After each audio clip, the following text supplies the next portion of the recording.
Modern history start कर रहे हैं हम लोग। सबसे पहले हम लोग ये देखेंगे कि मॉडर्न हिस्ट्री को पहले मेडाइवल से लिंक करते हैं, ठीक है। मेडाइवल में 1700 के अराउंड क्या चीजें चल रही हैं, ठीक है, जिसके बाद जो है मॉडर्न टाइम शुरू हो रहा है, ठीक है। मॉडर्न 1700 में क्या हो रहा है, एक तरफ औरंगजेब जो है उसकी सत्ता कमजोर हो रही है और 1760 तक आते आते औरंगजेब की मृत्यु हो जाती है। यानी दिल्ली का जो सत्ता का केंद्र है वो कमजोर हो गया है, वहां कोई मजबूत राजा अब नहीं रहा है, ठीक है। पहला चीज तो ये है। दूसरा क्या हो रहा है इसी के समय में, जो ट्रेजरी है, नेशनल ट्रेजरी है, जो अर्थव्यवस्था है, उसका ह्रास हो गया है, ठीक है। अगर भारत की बात करेगा तो आपको मराठा के क्षेत्र में, महाराष्ट्र के क्षेत्र में मराठाओं का उदय हो रहा है, ठीक है। उसके अलावा दक्कन की तरफ नीचे चले जाएंगे आप तो वहां पे गौर कीजिएगा कि वहां पर बहमनी और विजयनगर जो दो बेहतरीन साम्राज्य हुआ करते थे, उनका भी धीरे धीरे विघटन हो रहा है और वहां पे भी जो है छोटे छोटे राजवंश का उदय हो गया है।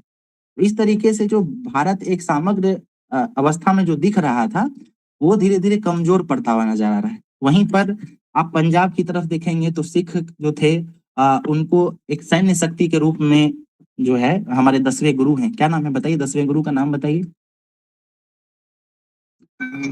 गुरु गोविंद गुरु गोविंद सिंह, गुरु गोविंद सिंह, बहुत बढ़िया है ना।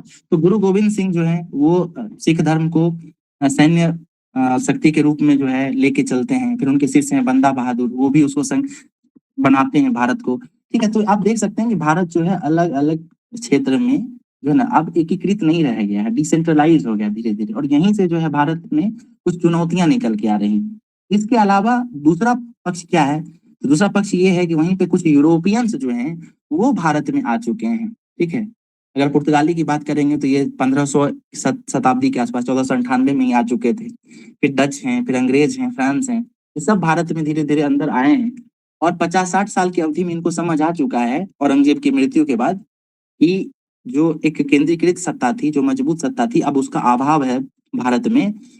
तो अगर अंग्रेज हैं या जो भी यूरोपियंस हैं वो खुद ही अगर सत्ता पे काबिज हो जाते हैं तो उनका जो प्रॉफिट है वो कई गुना बढ़ सकता है। तो ये सारी जो है परिस्थितियां बन रही हैं उस समय। तो इसी से जो है हम लोग मॉडर्न हिस्ट्री शुरू करते हैं और फिर देखते हैं कि आगे क्या सब होता है, ठीक है।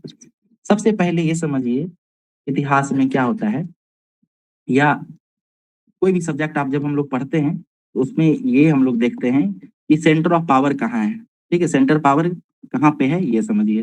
भारत की बात करते हैं तो सेंटर ऑफ पावर कहाँ पे है बताइए, मध्यकाल में सेंटर ऑफ पावर कहाँ था। दिल्ली में सर। बिल्कुल दिल्ली में था,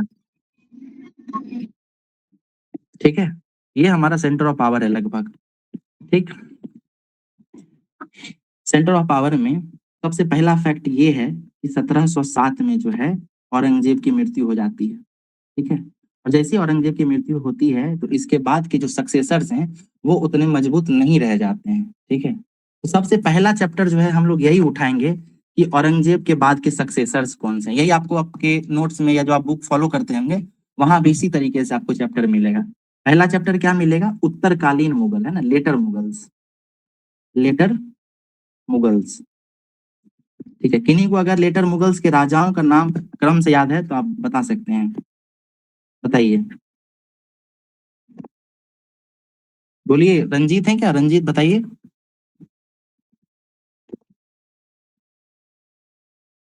नहीं सर, थोड़ा कंफ्यूजन हो रहा है। कंफ्यूजन है, देखिए पहला तो ये है बहादुर शाह हैं, दूसरे हैं जहादार शाह, फिर हैं फारूक सियार, ठीक है। उसके बाद तीसरे कौन है, तो रफी उद्दौला है, रफी उद्दौला हैं, दो छोटे छोटे लोग आए, छोटे छोटे बच्चे, इसका हम लोग बात करेंगे। फिर आते हैं मोहम्मद शाह रंगीला, ठीक है। रंगीला के बाद कौन आ रहा है बताइए, किन्हीं को पता है तो।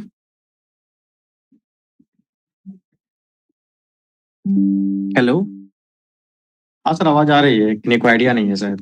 आलम द्वितीय सर। देख क्या बोल रहे हैं, आलम शाह द्वितीय। आलमगीर द्वितीय, ठीक है, ओके। इसके बाद कौन आ रहा है आलमगीर द्वितीय के बाद, आलमगीर के बाद जहादार शाह जहादार आलम, शाह आलम नहीं, शाह आलम, ठीक है। शाह आलम के बाद कौन आ रहा है बताइए? आलम के बाद आलम द्वितीय, फिर अकबर द्वितीय और फिर बहादुर शाह जफर। ठीक है, अकबर द्वितीय से अकबर द्वितीय हम लिखे हैं, द्वितीय है ना, ठीक है। देखिए, अब सबसे पहला तो यही समझ जाइए कि एक सवाल जो है आपको यहीं से बन जाएगा। अगर आपको लेटर मुगल्स जो है उत्तरकालीन मुगल हैं, अगर इनका नाम आपको क्रम से पता है तो यहीं से एक सवाल आप बना सकते हैं। इससे ही आपको इसी तरीके से क्वेश्चन फ्रेम किया हुआ मिलेगा। आपको 4 नाम दे देगा और यहाँ पे 1 2 3 4 करके कोडिंग रहेगा और कह देगा कि आप अपने जो उत्तरकालीन राजा हैं उनको क्रम से लगाएं, ठीक है, क्रम से सजाएं। तो इसके लिए तैयार रहिए इस तरीके के क्वेश्चंस के लिए, ठीक है। तो आपको ये नाम, इसका time period, exact time period ना भी हो तो आगे पीछे क्या हो रहा है ये पता होना चाहिए, ठीक है। अब हमारा ये पहला चैप्टर तो ये है लेटर मुगल्स, यानी हम सबसे पहले ये बात करेंगे और इन सब में कोरिलेट करेंगे कि घटनाएं किस तरह से घट रही हैं हर एक राजा के साथ। अब दूसरा चैप्टर है जो हम खोलेंगे वो रहेगा यूरोपियंस का, ठीक है। यानी आपको पता होगा कि अकबर के समय में ही धीरे धीरे पुर्तगाली जो है, अंग्रेज, फ्रांसीसी, ये सब भारत आना शुरू कर दिए थे। तो एक चैप्टर जब हमारा उत्तर मुगल कालीन है, यानी ये मुगल हमारे लिए इंपॉर्टेंट है, सेंटर ऑफ पावर पे मुगल्स बैठे हुए थे, इसलिए हमारे लिए ये जरूरी है। वहीं पे यूरोपियंस जो है वो भी सेंटर ऑफ पावर की तरफ देख रहे हैं, वो भी चाह रहे हैं कि क्यों ना भारतीय गद्दी पे काबिज हो जाए। ये आए थे, सोल पर्पस था इनका ट्रेड करना, लेकिन ट्रेड करते करते इनको एहसास होता है कि अगर हम खुद ही यहाँ के राजा बन जाते हैं, खुद ही सत्ता पे अगर हम बैठ जाते हैं तो हमारा जो ट्रेड में जो मुनाफा है वो कई गुना बढ़ जाएगा, ठीक है। और भारत में कुछ इस तरीके की राजनीतिक परिस्थितियां बनी थी जो कि यूरोपियंस को सत्ता पर काबिज होने में सहायता करती हैं। तो इसलिए हमारा दूसरा चैप्टर और बहुत इंपॉर्टेंट चैप्टर है यूरोपियंस, ठीक है। यूरोपियंस की बात करेंगे तो बताइए सबसे पहले कौन से यूरोपीय आए थे, कौन सा देश आया था? पुर्तगाल। वाह, बहुत बढ़िया, पुर्तगाल, ठीक है।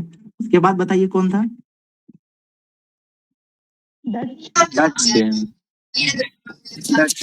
ब्रिटिश, ठीक है। डच आया था।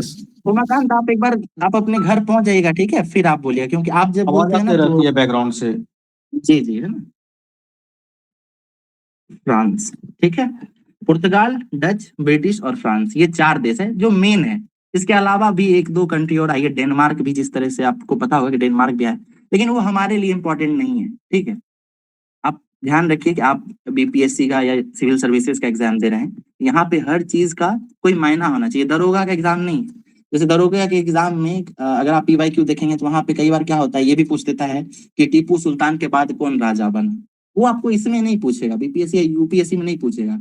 नहीं पूछने का कारण क्या है कि इतिहास में वही राजा का नाम या उसी का योगदान महत्वपूर्ण होता है जो कुछ विशेष करके जा रहा है, कोई परिवर्तन ला रहा है, ठीक है। जैसे अगर आप टीपू सुल्तान की बात करें तो कुछ परिवर्तन ला रहा है, वो ब्रिटिशर्स को बहुत बेहतरीन चुनौती प्रस्तुत कर रहा है, फ्रांस के साथ जुड़ के एक विदेश नीति तैयार करने की कोशिश कर रहा है, नाप तोल की व्यवस्था बना रहा है, जैकोबिन क्लब का सदस्य, यानी वो इतिहास में कुछ रोल, अहम योगदान अदा कर रहा है।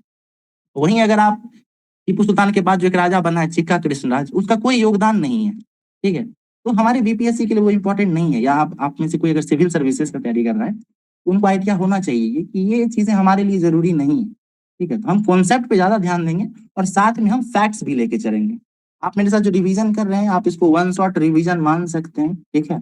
अगर बहुत हो तो आप ये वीडियो एक बार फिर से रिपीट पे सुन सकते हैं, आपको खुद ही फायदा महसूस होगा, ठीक है। पहला हमारा लेटर मुगल हो गया चैप्टर। दूसरा चैप्टर है हमारा यूरोपियंस। यूरोपियन क्या है? पहले आगे पुर्तगाली, फिर आते हैं डच, फिर आते हैं ब्रिटिशर्स और फिर आते हैं फ्रांस वाले। ये हमारा 2 चैप्टर क्लियर हो गया। यही 2 चैप्टर क्लियर होने के बाद तीसरा चैप्टर हमारा क्या खुलता है, जब हम लोग लेटर मुगल्स में देखेंगे बहादुर शाह, जहांदार शाह, फारूक सियार, और जब हमारा ये रंगीला बादशाह आएगा तो रंगीला बादशाह तक आते आते जो हमारा सेंटर ऑफ पावर है, जो दिल्ली है, जो राजा है, वो इतने कमजोर हो जाते हैं कि भारत पे अलग अलग क्षेत्र में जो मुगल का ही शासन हुआ करता था, जैसे यहाँ बंगाल है, ठीक है, एक सेकंड, जैसे कि यहाँ पे बंगाल है, यहाँ अवध है, ठीक है, फिर यहाँ पे हैदराबाद है, यहाँ कर्नाटक है ना, यहाँ पे जो भी अलग अलग राज्य हैं वो सब धीरे धीरे मोहम्मद शाह रंगीला के समय आते आते आजाद होने की कोशिश करते हैं, ठीक है, क्योंकि रंगीला जो है वो केंद्रीकृत नहीं रख पा रहा है। तो अलग अलग क्षेत्र के जो राज्यपाल हैं उनको ऐसा महसूस होने लगता है कि क्यों ना अब भारत का जो मुगल साम्राज्य है उससे अलग हो जाया जाए। तो धीरे धीरे करके जो है वो 1723-24 तक आते आते स्वतंत्र घोषित करना शुरू कर देते हैं। खुली रूप से कभी इसका जिक्र नहीं करते हैं, लेकिन वो मनमाने ढंग से चीजें करना शुरू कर देते हैं। ठीक है, तो एक तो हमारे सामने ये वैसे राज्य आ जाते हैं जो मुगल के अधीन ही थे, लेकिन धीरे धीरे स्वतंत्र हो रहे थे। और कुछ ऐसे राज्य भी हैं जो मुगल औरंगजेब के समय से ही जो थे वो धीरे धीरे स्वतंत्र होना शुरू हो गए थे। जैसे सिख के बारे में बात करेंगे, ठीक है, यहाँ राजपूताना के बारे में बात कर सकते हैं हम लोग, यहाँ पे मराठाओं के बारे में बात कर सकते हैं, यहाँ मैसूर के बारे में बात कर सकते हैं, ठीक है, यहाँ केरल के बारे में बात कर सकते हैं। तो इस तरीके बंगाल। से हमारे पास, जी क्या बोल रहे हैं रंजीत? बंगाल भी था ना सर? जी बंगाल तो हम पहले ही बता चुके थे ना, ये मुगल से ही तो अलग हुए थे। ठीक है, तो इस तरीके से देख सकते हैं कि जो तीसरा चैप्टर हमारा बन रहा है वो बन रहा है रीजनल किंगडम्स। ठीक है, रीजनल किंगडम्स, और रीजनल किंगडम का अपना ही कुछ पॉलिटिक्स चल रहा है, हम उसको भी समझते हुए चलेंगे। रीजनल किंगडम्स की अगर बात करें तो सबसे इंपॉर्टेंट हमारे लिए कौन सा है? बंगाल। बंगाल सबसे पहले इसलिए इंपॉर्टेंट है क्योंकि उत्तर मुगल काल में बंगाल का एक बेहतर प्रशासक हुआ, मुर्शिद कुली खां, अलीवर्दी खां। इसलिए पढ़ना तो जरूरी है ही हमको बंगाल, लेकिन उससे भी ज्यादा जरूरी इसलिए है क्योंकि बिहार जो था वो पहले बंगाल का ही हिस्सा था, और हम लोग बीपीएससी का एग्जाम देने वाले हैं। ठीक है, तो इसमें कई बार इससे सवाल जुड़ा हुआ पूछा जाता रहा है, बक्सर का युद्ध, प्लासी का युद्ध। इसलिए पहले हम बंगाल को देखेंगे, इसकी राजनीति को अच्छे से समझेंगे। उसके बाद हम लोग अवध को देखेंगे। ठीक है, अवध के बाद हम लोग देखेंगे हैदराबाद को। ये सारी चीजें बहुत धीरे धीरे और बहुत तेजी में निकालते हुए चलेंगे, है ना। हैदराबाद वगैरह जो है इसमें बहुत ज्यादा चीजें हैं नहीं हम लोगों के पर्पस के लिए। ठीक है, तो हैदराबाद हो गया, फिर कर्नाटक है, ठीक है, फिर मैसूर है, फिर मराठा है, और एक सिख है। ठीक है, तो इस तरीके से 3 चैप्टर जो है हमारा बनेगा पहले, और यही 3 चैप्टर में लास्टली क्या होता है, पुर्तगाल देश छोड़ के जा चुका है। ठीक है, ठीक है, पुर्तगाल वाले जा चुके हैं। डच वाले बेदरा की जो युद्ध है 1769 में, 59 1759 में वो जा चुके हैं, वो हार चुके होते हैं। फिर ब्रिटिश और फ्रांस के बीच में 3 युद्ध होता है, कर्नाटिक युद्ध, उसमें फाइनली फ्रांस वाले हार जाते हैं। ठीक है, तो अंततः बचता कौन है? हमारा ब्रिटिशर्स बचता है, यानी हम ब्रिटिशर्स को आगे लेकर चलेंगे। एक चैप्टर हमारा ब्रिटिशर्स को समझते समझते क्लियर हो जाएगा। पहले इन चारों का इक्वेशन देखेंगे और फाइनली ब्रिटिशर्स को लेके हम लोग आगे बढ़ेंगे। अगला चैप्टर हमारा मुगल, लेटर मुगल्स का। इसमें हम इसके बारे में, हर राजा के बारे में, उसके समय में क्या बेहतर हुआ, इसको समझते हुए चलेंगे। और अंत में बहादुर शाह सब जफर जब बचता है तो इसके समय में क्या चीजें हो रही इसको समझेंगे। यानी यहाँ से ब्रिटिशर्स आ रहा है, यहाँ से बहादुर शाह जफर आ रहा है। फिर दूसरा चैप्टर हम क्या करेंगे, बंगाल, अवध, इन सबको लेते हुए चलेंगे। और ये सब सारे राजाओं को हम लोग 1857 के समय में क्या स्थितियां थी इन सभी राजाओं की, इसको लेकर चलेंगे। और अंततः आपको ऐसा मालूम पड़ेगा कि हम लोग 1857 में, ठीक है, ब्रिटिशर्स को भी लेके आ जाएंगे, बहादुर शाह जफर को भी लेके आ जाएंगे, और इन सारे किंगडमों को भी लेकर आ जाएंगे। और फिर एक द्विपक्ष का युद्ध कराएंगे, एक तरफ हमारे ब्रिटिशर्स रहेंगे और एक तरफ हमारे रीजनल किंगडम्स, साथ में बहादुर शाह जफर भी रहेंगे। और इसके साथ जो है हमारा युद्ध होगा। ठीक है, और यही युद्ध हमारा किस नाम से जाना जाता है? 1857 की क्रांति के नाम से। ठीक है, लेकिन आप लोगों को ये भी पता होगा कि 1857 की क्रांति में ये सारे राजा तो लड़े ही लड़े, जो क्षेत्रीय किंगडम के राजा हैं लड़े ही लड़े, लेकिन इसके अलावा और क्या हो रहा है, तो कुछ धार्मिक सुधार भी हो रहा है, जिसके कारण लोग जो है युद्ध लड़ने के लिए प्रेरित हो रहे हैं। कहीं ना कहीं जो है इसी दौर में कुछ किताब है, ठीक है, कुछ न्यूज़पेपर्स हैं, कुछ मैगजीन्स हैं, उसका भी लोगों पर असर है। यानी भारतीय लोगों के अंदर नेशनलिज्म की भावना भी धीरे धीरे बढ़ रही है। इस वजह से क्या हो रहा है, इस युद्ध में भारतीय लोग भी शामिल हो रहे हैं। मतलब क्या है कि यहाँ पे राजा, kingdom, regional kingdoms, Bahadur Shah Zafar, ये सब तो लड़ ही रहा है, साथ में जो कॉमन पीपल है ना वो भी लड़ रहा है। ठीक है, तो इस तरीके से कॉमन पीपल इस युद्ध में क्यों शामिल हो रहा है, इसको समझने के लिए हम लोग इन चैप्टर्स के बाद, यानी जो हमने यहाँ पे 1 नंबर, 2 नंबर, 3 नंबर चैप्टर बनाया है, इसके साथ ही हम लोग तीसरा चौथा चैप्टर ये बनाएंगे, सोशियो रिलीजियस रिफॉर्म। ठीक है, इसके साथ साथ हम लोग एजुकेशन को भी लेके चलेंगे कि ये एजुकेशन में क्या सुधार हो रहा है जो भारतीयों को युद्ध लड़ने के लिए प्रेरित कर रहा है, 1857 का युद्ध लड़ने के लिए प्रेरित कर रहा है। ठीक है, ये सब देखने के साथ साथ हम लोग जब ब्रिटिशर्स पढ़ेंगे तो यहीं पे ब्रिटिशर्स में हम लोग वाइसराय और गवर्नर जनरल्स की बात करेंगे, ठीक है। और ये सब करते करते हम लोग 1857 का युद्ध पे पहुंचेंगे। युद्ध पे पहुंचने के बाद जो है फिर हम लोग अगले लेक्चर में 1857 के युद्ध के बाद हम लोग 1885 से फिर से इतिहास शुरू करेंगे। ये जो है 20-25 साल का टाइम पीरियड, ये कुछ इसमें विशेष काम नहीं हो रहा है, ठीक है। यहाँ पे हम लोग कुछ क्षेत्रीय आंदोलन देख सकते हैं, कुछ किसान आंदोलन, कुछ मजदूर आंदोलन, कुछ ट्राइबल रिवोल्ट्स देख सकते हैं 57 से 85 के दौर में, ठीक है।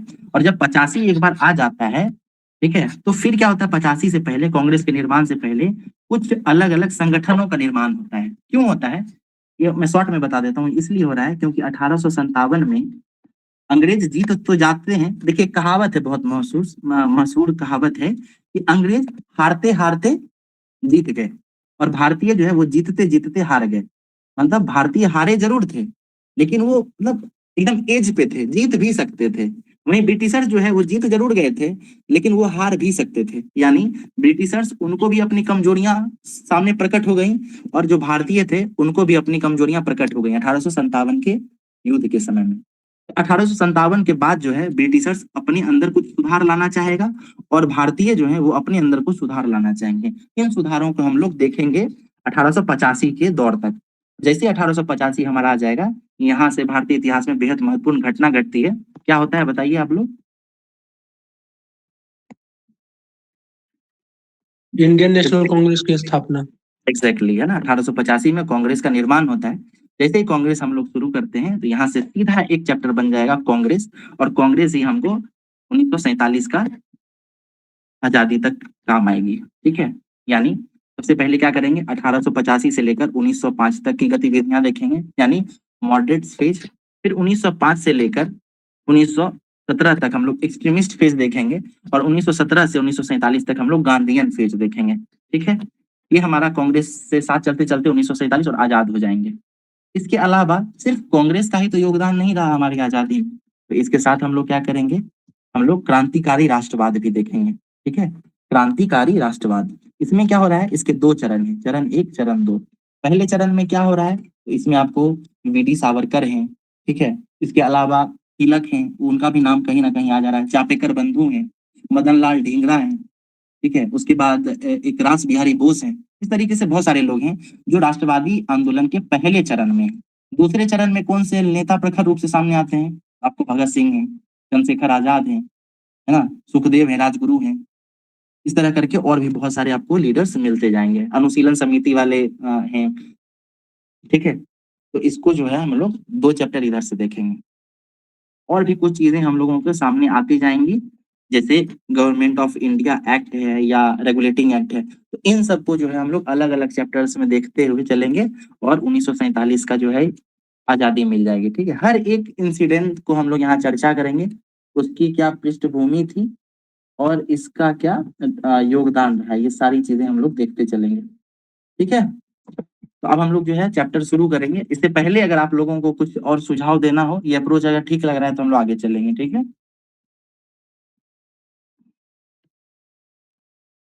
और एक चीज प्लीज आप लोग है ना, 2 वे इंटरेक्शन रखिए, पूरा बिल्कुल म्यूट मत कर दीजिए, बीच बीच में कुछ बोलते रहिए, कुछ पूछते रहिए, कुछ बताते रहिए, है ना। ऐसा ना लगे कि हम टैब से बात कर रहे हैं, ना कुछ तो आप लोग भी इनपुट देते रहिए, ठीक है। सर जी सर, हाँ लास्ट में देंगे सर अपना आइडिया, आगे अच्छा, सर पूछ लीजिए। ठीक है। ये आवाज आ रही है पीछे से बहुत तुम्हारी। ओके। ये लोग करते क्या है ना, कई बार अनम्यूट करके फिर बोलते हैं, फिर म्यूट नहीं करते हैं, तो वो आवाज आते रहते बैकग्राउंड साउंड। नहीं तो देखिए, तो इसमें एक चीज है ना कि कुछ लोग तो सिंसियर हैं ही ना, काफी टाइम से जुड़े हुए हैं, आंसर करेंगे फिर म्यूट करेंगे, 2 वे इंटरेक्शन रहेगा, तो आपका भी रिवीजन होगा, आपके तरफ से भी इनपुट आएगा ना। नहीं तो ऐसा लगेगा कि सिर्फ हम बोल रहे हैं, इससे फायदा नहीं होगा, तो इसलिए 2 वे रहने दीजिए इसको, ठीक है। चलिए हम लोग पहला चैप्टर जो है वो खोलने वाले हैं। पहला चैप्टर का नाम क्या था, लेटर मुगल्स, ठीक है।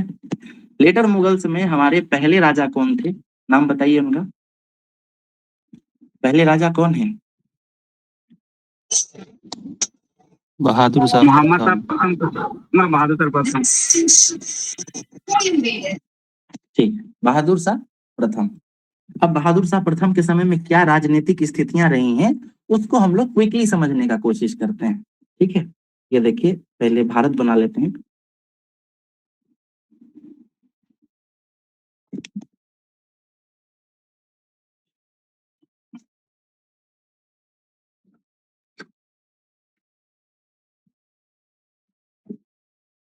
ये देखो काम चलाओ नक्शा बन गया अपना।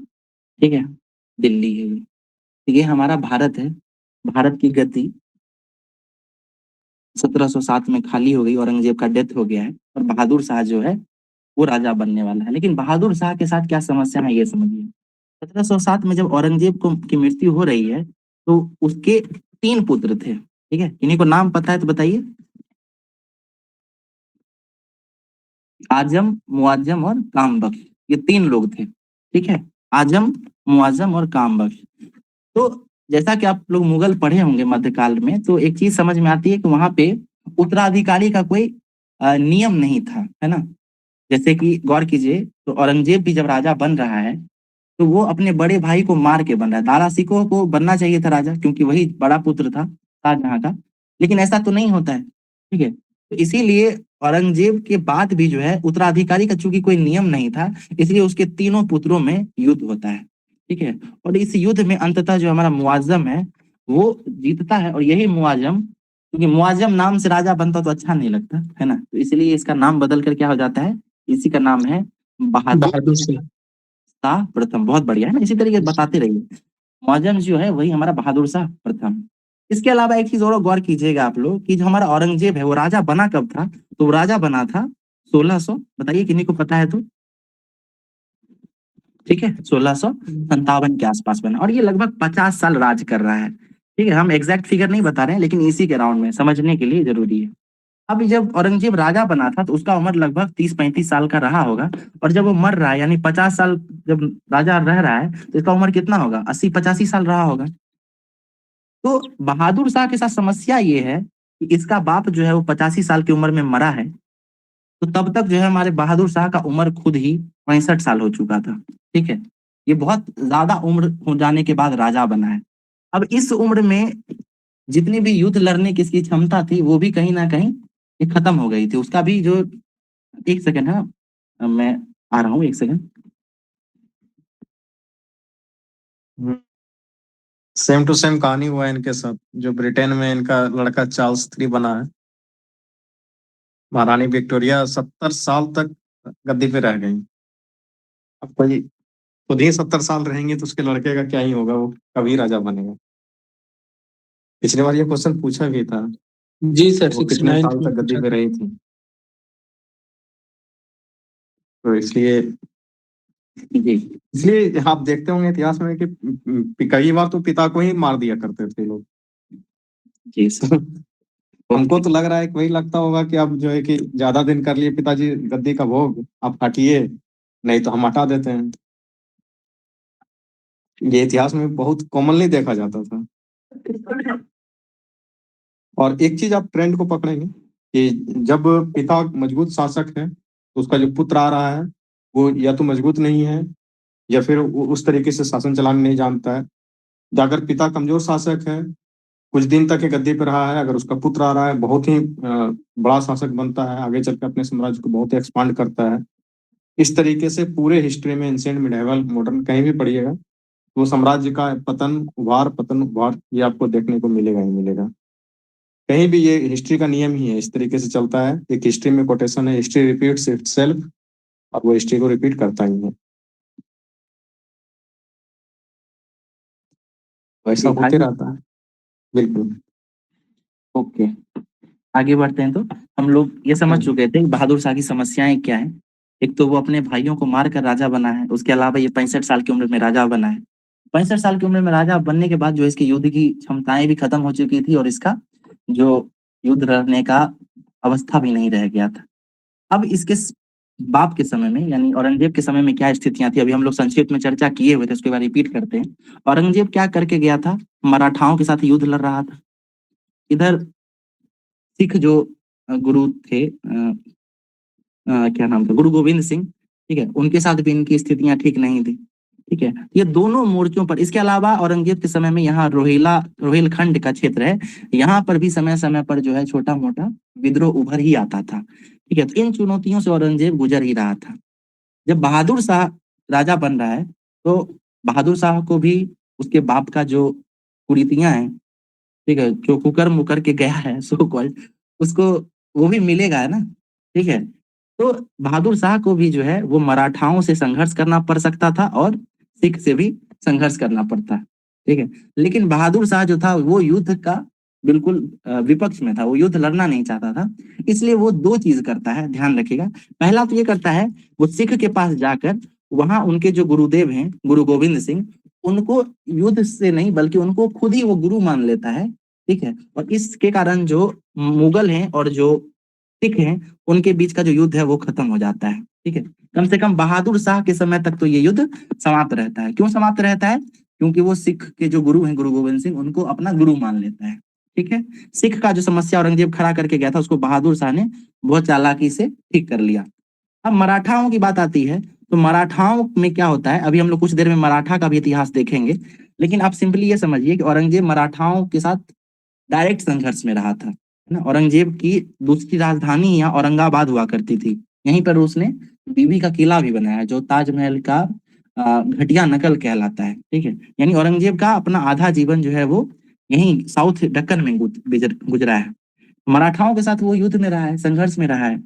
ठीक है, और जैसे ही बहादुर शाह राजा बनता है तो इसको पता था कि मराठा जो है उसके बाप को भी जीने नहीं दिया, क्योंकि हमेशा ही उसको युद्ध में फंसा के रखा। तो मराठा युद्ध नीति, युद्ध में बहुत कौशल थे। बहादुर शाह क्या करता है, मराठाओं के साथ भी मित्रवत संबंध स्थापित करना चाहता है, और इसके लिए वो क्या करता है ना, पॉलिटिक्स का यूज करके मराठाओं के एक राजकुमार थे जो औरंगजेब ने जिनको कैद कर लिया था। ठीक है, जो जिनका नाम क्या था, नाम बताइए। साहू जी का नाम सुने? साहू जी, जी सर जी। जी, इनको औरंगजेब के समय में कैद कर लिया गया था। तो बहादुर शाह ने क्या किया, वो साहू जी को छोड़ दिया, मुक्त कर दिया, स्वतंत्र कर दिया। और इस वजह से जब साहू जी 10-20 साल बाद वापस मराठा लौटे तो वहां मराठा में क्या था, वहां पहले से ही ताराबाई नाम की एक शासिका अपने अल्पवयस्क पुत्र के साथ राज कर रही थी। और जैसे ही ये आते हैं साहू जी, तो साहू जी जो थे नियम बस इनको राजा रहना चाहिए था। और इसी वजह से क्या होता है, यहाँ पे दो अलग अलग फ्रंट खड़ा हो जाता है, एक ताराबाई का फ्रंट और एक साहू जी का फ्रंट। और इस वजह से मराठा जो होता है वो मुगल के साथ युद्ध नहीं करके आपसी युद्ध में फंस जाते हैं, आपस में संघर्ष करने लगते हैं। ठीक है, तो इस तरीके से बहादुर शाह बहुत चालाकी से क्या करता है, इधर से इसको भी शांत कर देता है, सिखों को भी शांत कर देता है और मराठाओं को भी शांत कर देता है। इसके अलावा क्या करता है, इसके अलावा ये जो राजपूत हैं उनको भी खुश करने के लिए क्या करता है, राजपूतों के जो बहुत महत्वपूर्ण दो शासक रहते हैं, ठीक है, सवाई जय सिंह हैं, ठीक है, और एक और व्यक्ति है, इन दोनों को वो क्या कर रहा है, बेहतर औहदा दे देता है, अच्छा मनसब दे देता है, और इस तरीके से जो है वहां से भी मित्रवत संबंध बना लेता है। ठीक है, इस तरीके से आप समझ सकते हैं कि बहादुर शाह जो है बहुत चालाकी से बहुत मित्रवत संबंध बनाकर चलना चाहता है और किसी भी प्रकार का युद्ध नहीं लड़ना चाहता है। ठीक है, तो ये हमारे बहादुर शाह रहे, पहला राजा यही था। बहादुर शाह के बारे में समझ में आ चुका है आप लोगों को, क्या रहा है उसके समय में, क्या परिस्थितियां बनी? हेलो, बिल्कुल। है ना? जी सर। हाँ, तो आप जैसे जी आप सर। बुक पढ़ेंगे, एनसीईआरटी पढ़ेंगे या आप स्पेक्ट्रम पढ़ेंगे तो आपको स्टेटमेंट मिलेगा कि बहादुर शाह ने सिखों और मराठाओं के साथ मैत्रीवत संबंध बनाए। अब आपको बीपीएससी में स्टेटमेंट दे देगा और यहाँ लिख देगा कि बहादुर शाह ने सिखों, मराठाओं और मैसूर के राजाओं के साथ मित्रवत संबंध बनाए। तो ये स्टेटमेंट सही होगा कि गलत होगा? मैसूर नहीं होगा सर, Exactly, गलत है ना? हो बिल्कुल, है ना? गलत फिर हो जाए। हाँ, गलत हो जाएगा। इसी तरीके से आपको राजपूतों के बारे में मिलेगा, स्टेटमेंट क्या मिलेगा, ठीक है, तो जैसे स्टेटमेंट दे देगा कि राजा का नाम दे देगा और कहेगा कि इस राजा को जो है बहादुर शाह ने, राजपूत का जो राजा था सवाई जय सिंह, उसको उच्च मनसब दिया। स्टेटमेंट सही है कि गलत है? सही है सर। बिल्कुल सही स्टेटमेंट होगा। इसके अलावा अ, इसको साहे बेखबर के नाम से भी जाना जाता था, है ना। साहे बेखबर का मतलब क्या है कि ये युद्ध वगैरह नहीं चाहता था, और फिर जैसे ही ये चारों तरफ से देखा कि ठीक हो गया है स्थिति, पॉलिटिकल सिनारियो बेहतर हो गया है, तो इसके बाद जो है ये क्या करता है ना, युद्ध वगैरह को छोड़कर सीधा सिर्फ एंजॉय करना शुरू करता है, ठीक है। इसीलिए इसको इसको उपनाम दिया जाता है। उस समय के इतिहासकार, दरबारी इतिहासकार जो रहते हैं वो इसको एक नाम देते हैं, और वो नाम रहता है साहेब बेखबर, ठीक है। तो ये हमारा बहादुर शाह खत्म हो गया। अगला राजा कौन है बताइए? जहांदार शाह। जहांदार साहब। बिल्कुल है ना, ये क्रम जरूर याद रखिएगा। जैसे ये देखिए, बहादुर शाह जो है ना, ये मात्र 5 साल राजा रहा, ठीक है। 65 में राजा बना, 70 में मर गया, क्या खत्म हो गया, हत्या कर दी गई। तो बहादुर साहब जब 5 ही साल रहा है तो कब से कब तक रहा होगा? यानी 1707 में ये राजा बना होगा, 5 साल मतलब 17 से 1700। 12 बिल्कुल तक। 12 तक है ना, तो इस तरीके से याद रखेंगे। अब हमारा जहांदार शाह आता है, और जहांदार शाह जो मात्र 1 साल राजा रहता है। तो सिंपल मतलब है क्या, 1712 में आया होगा, 1713 में चला गया होगा। अब जहांदार शाह के साथ बेहतरीन चीज हुई, ये समझिए क्या हुई। जहांदार शाह को राजा बनाने में एक व्यक्ति था, ठीक है, जिसका नाम क्या था? उसका नाम था जुल्फिकार खां, ठीक है, ये नाम जरूर याद रखिएगा। जहांदार शाह को राजा बनाने में एक व्यक्ति का योगदान था, जिसका नाम था जुल्फिकार खां। जुल्फिकार खां जो है, ये मंत्री हुआ करता था, ठीक है। किसके समय में? बहादुर शाह के समय में ये मंत्री हुआ करता था। लेकिन चूंकि जहांदार शाह को जुल्फिकार खान ने राजा बनाने में मदद की, तो इसीलिए जुल्फिकार खान को जहांदार शाह जो है अपना प्रधानमंत्री नियुक्त करता है, ठीक है। ये समझ में आ रहा है आप लोगों को? वजीर बना देता है, ठीक है। हेलो। जुल्फिकार खां। जी सर, जी सर। हाँ, जुल्फिकार खान। तो जुल्फिकार खान जैसे वजीर बनता है, एक चीज समझिए कि ये दिमाग का बहुत तेज था। ये जो है कोशिश कर रहा था, जुल्फिकार खान कोशिश करता है कि किसी तरीके से चीजों को बेहतर किया जाए, जो व्यवस्थाएं बहादुर शाह या औरंगजेब के समय में खराब हुई उनको फिर से ठीक किया जाए। इसके लिए कोशिश कर ही रहा होता है, ठीक है। और इतने में क्या होता है कि जहांदार शाह का कोई जो है कान भरते रहता है कि जुल्फिकार खान जो है वो, है ना, आपके अंतर्गत काम नहीं करके अपने मनमाने तरीके से काम कर रहा है। तो एक तो ये समझिए कि जुल्फिकार खान खुद जहांदार शाह को राजा बनने में मदद कर रहा है, और ये जहांदार शाह जो है, मतलब उसके दरबारी जो कुछ लोग होंगे उनके बातों में आकर जुल्फिकार खां पर शक करना शुरू करता है। और इस वजह से जो उसको राजा बना रहा है, यानी जो उसको खुद ही गद्दी पे बैठा है, उसी को वो हटाने की कोशिश करता है। जुल्फिकार खां को वो गद्दी से, यानी अपने वजीर के पद से हटाने की कोशिश करता है, ठीक है। और इसी क्रम में क्या होता है, जुल्फिकार खां भी खत्म हो जाता है, और जहांदार शाह भी खत्म हो जाता है। लेकिन जुल्फिकार खां के साथ 2-3 चीज ये समझिएगा कि वो क्या क्या पॉलिटिकल चेंज लाने की कोशिश कर रहा है। तो क्या कर रहा है वो, अपनी स्थितियों को ठीक करने के लिए, टैक्सेशन को ठीक करने के लिए क्या करता है, सबसे पहले तो जजिया कर को बंद कर देता है। बंद करने का कारण क्या है? वो चाहता है कि जहांदार शाह जब राजा बन रहा है, तो भारत में जो शासन भले ही मुस्लिम राजा का रहा है, लेकिन जनसंख्या में लोग अधिक कौन है? हिंदू लोग हैं ज्यादा। तो सबसे पहले ये लोगों को खुश करने के लिए, है ना, तुष्टीकरण, हिंदुओं को खुश करने के लिए जजिया को ये समाप्त करता है। पहला तो काम ये करता है। इसके अलावा राजपूतों से जो इसको फिर से जो कुछ प्रॉब्लम्स मिल सकती थी, ठीक है, तो उनको शांत करने के लिए फिर ये भी क्या करता है, 2 लोगों को, ठीक है, आमेर के राजा जय सिंह को और मालवा के जो उनको मालवा का सूबेदार बना देता है। और राजा अजीत सिंह जो है उनको गुजरात का जो है वो सूबेदार बना देता है। यानी 2 प्रमुख राजपूत शासकों को वो क्षेत्र में भेज कर उनको उच्च पद देकर राजपूतों को शांत कर देता है, ठीक है। तो ये हमारा जहांदार शाह का शासन रहता है। जहांदार शाह के समय में जरूर ध्यान रखिएगा, ये जुल्फिकार खां बहुत महत्वपूर्ण है, ठीक है। और जुल्फिकार खां और जहांदार शाह का यही इतना ही इतिहास रहा है। और एक फैक्ट याद रखिएगा कि जहांदार शाह को जो है एक उपनाम से जाना जाता था, इसको लंपट मूर्ख कहते थे, ठीक है। ये भी याद रखिए। आप क्यों लंपट मूर्ख कह रहे हैं ये समझिए। एक तो इसको जुल्फिकार खां खुद ही राजा बनाने में मदद कर रहा है, और ये उस पे ही शक कर रहा है। तो ये क्या लंपट या मूर्ख किस्म का आदमी रहा होगा, अपने हितैषी लोगों पे ही शक कर रहा है, ठीक है। तो एक 2 चीज ये जरूर याद रखिएगा। बहादुर शाह का उपनाम क्या था? इसका नाम क्या था बताइए? इसका बेखबर नाम था, साहिब मुअज्जम। बेखबर, ठीक है। हाँ, मुअज्जम तो था ही, मैं उपनाम बोल रहे थे इसका। और ये जहांदार शाह जो है ये लंपट मूर्ख है, ठीक है।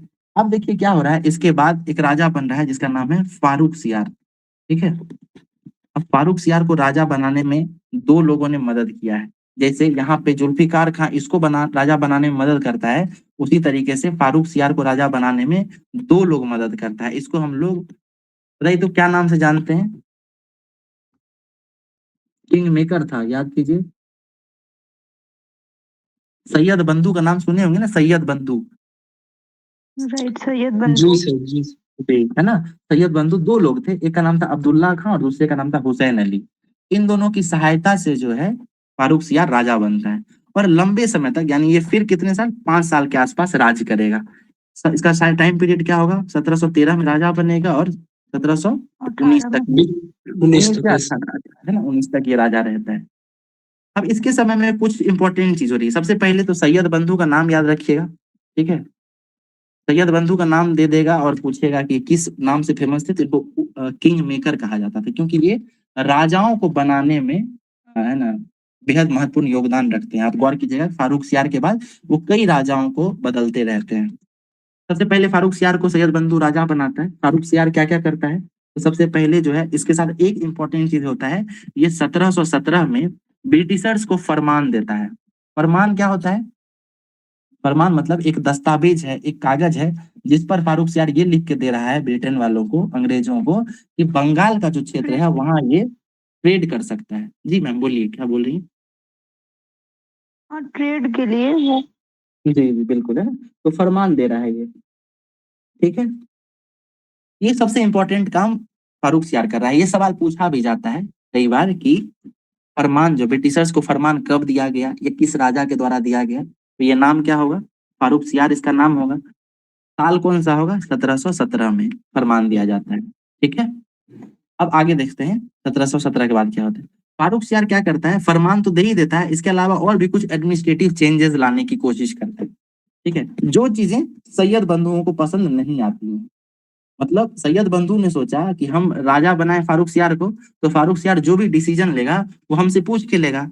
और कुछ दिनों तक ऐसा हुआ भी, लेकिन फारुखसियार जो है धीरे धीरे अपने मन का ही करने लग गया। मतलब क्या, जैसे फरमान दे दिया या और भी कुछ व्यवस्थाएं चेंज की, तो इसको लेकर फिर सैयद बंधु सचेत हो गए और सैयद बंधुओं को लगने लग गया कि ये जो राजा है फारुखसियार वो हमारे हाथ से निकल सकता है, ठीक है। इसलिए वो क्या करता है, फारुखसियार को गद्दी से हटाने की कोशिश करता है और फाइनली 1719 तक आते आते हटा भी देता है। और फिर सैयद बंधुओं के दिमाग में आता है कि अगर किसी समझदार व्यक्ति को राजा बनाते हैं तो वो अपना ही दिमाग चलाने लगता है, तो कुछ समस्याएं आ जाती हैं। इसलिए सैयद बंधु उस राज परिवार, मुगल राज परिवार में दो ऐसे छोटे लोगों को, छोटे बच्चों को पकड़ के राजा बनाता है, जो सिर्फ गद्दी पर बैठा रहे और उसको उसका दिमाग ना चले। तो वो क्या करता है, 12-12 साल का दो बच्चा है ना, 12 साल या उससे कम ही अल्पवयस्क बच्चों को राजा बनाता है। एक का नाम क्या रहता है, रफीउद। बताइए किन्हीं को नाम पता है तो। रफीउद्दौला रफीउद्दौला। हाँ, एक का नाम था रफीउद जारद और एक का नाम था रसूद दौला, ठीक है। ये दो लोग राजा बनते हैं, लेकिन ये मात्र 2 से 3 महीने एक राजा रहता है और दूसरा जो है वही बहुत कम समय के लिए राजा रहता है, ठीक है। तो ये छोटे छोटे समय तक ही राजा रहता है और कोई हैजा से मर जाता है, कि कोई अलग बीमारी हो जाती है उससे मर जाता है, वो इम्पोर्टेंट नहीं है कि वो क्यों मर रहा है, बट ये समझिए कि सैयद बंधु जो है वो किस तरीके से दिमाग लगा रहे हैं। छोटे छोटे बच्चों को राजा बनाता है, लेकिन ये जो है बीमारी के कारण मर जाते हैं। अब जब ये समस्याएं उसको हो रही हैं तो ये क्या कर रहा है, ठीक है, ये समझिए। तो वो क्या करता है, दिमाग लगाता है सैयद बंधु और सोचता है कि अल्पवयस्क बच्चा को नहीं बना के वो राज परिवार के कुछ ऐसे आदमी को पकड़ के राजा बनाना चाहता है जो स्वास्थ्य में ठीक हो, लेकिन दिमाग से बिल्कुल ही अपाहिज हो, है ना। वो दिमाग बिल्कुल ना लगाता हो, ठीक है, वो वयस्क तो हो, दिमाग से बिल्कुल अपाहिज हो, है ना, उसको एकदम दिमाग लगाने ना आता हो।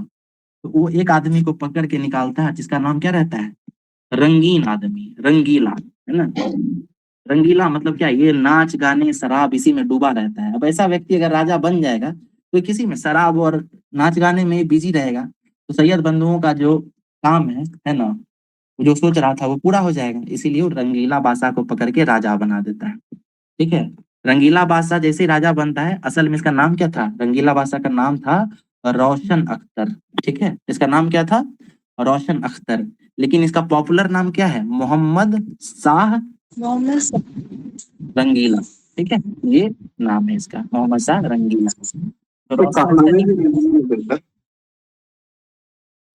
काफी ये रंगीला कारनामे किया करते थे अपने दरबार में। इनके जब हिस्ट्री को डिटेल में पढ़ते हैं तो पता चलता है कि सवेरे उठना है, उसके बाद दरबार लगाने जाने से पहले एक बार जाम। ओके। तो सर बताए काफी कुछ सर।